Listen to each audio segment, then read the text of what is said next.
Hey everyone, welcome back to the channel. Today, we're diving into something intense and super fascinating.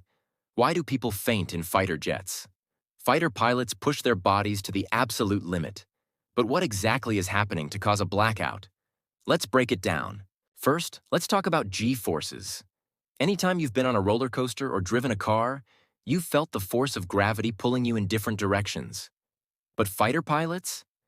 They experience this on a whole other level. We measure this in terms of Gs. 1 G is just the normal force of gravity we feel standing on the ground. But fighter pilots can experience anywhere from 5 to 9 Gs during tight turns or high-speed maneuvers. What does that mean in simple terms? Imagine your body feeling 5 to 9 times heavier than normal. If you're 150 pounds at 1 G during a 9 G turn, your body would feel like it weighs over 1,300 pounds. That weight doesn't just sit on your chest. It impacts everything, especially your blood. Now, our bodies are pretty smart. Under normal conditions, your heart pumps blood everywhere, up to your brain, down to your feet, so you can function. But when a fighter jet rapidly accelerates or turns, the G-forces pull that blood down toward your legs and away from your brain. This is where it gets dangerous. The more Gs you pull, the harder it becomes for your heart to pump blood up to your brain. And guess what happens when your brain doesn't get enough blood? You guessed it. You black out or faint.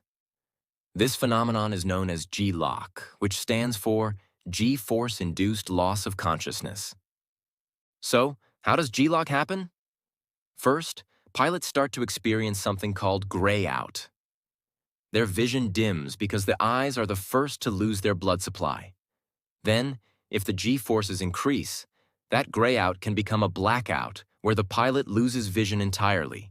So, how do pilots avoid fainting every time they pull high Gs? The answer lies in training and some high-tech gear. Ever seen those bulky flight suits? They're not just for looks. These are called G-suits. The suit inflates during high G maneuvers, squeezing the legs and abdomen to prevent blood from pooling in the lower body. This keeps more blood in the upper body, helping the brain stay oxygenated. But that's not all. Pilots are also trained to do special breathing techniques, called the anti-G straining maneuver, where they tense their muscles and breathe in a way that helps keep the blood where it needs to be. All of this helps them stay conscious during intense maneuvers. Even with G-suits and training, the human body has its limits. Most people can only handle 5 to 6 Gs before things start to go wrong. With top-tier pilots and their training, they can handle up to 9 Gs for short periods. But beyond that, it's a losing battle. The human body just wasn't designed to handle these extreme forces for long. That's why fighter pilots have to stay in peak physical condition and continuously train to push those limits. So the next time you see a fighter jet pulling off those insane maneuvers, remember what the pilot is going through. It's not just about flying. It's a battle against physics and biology.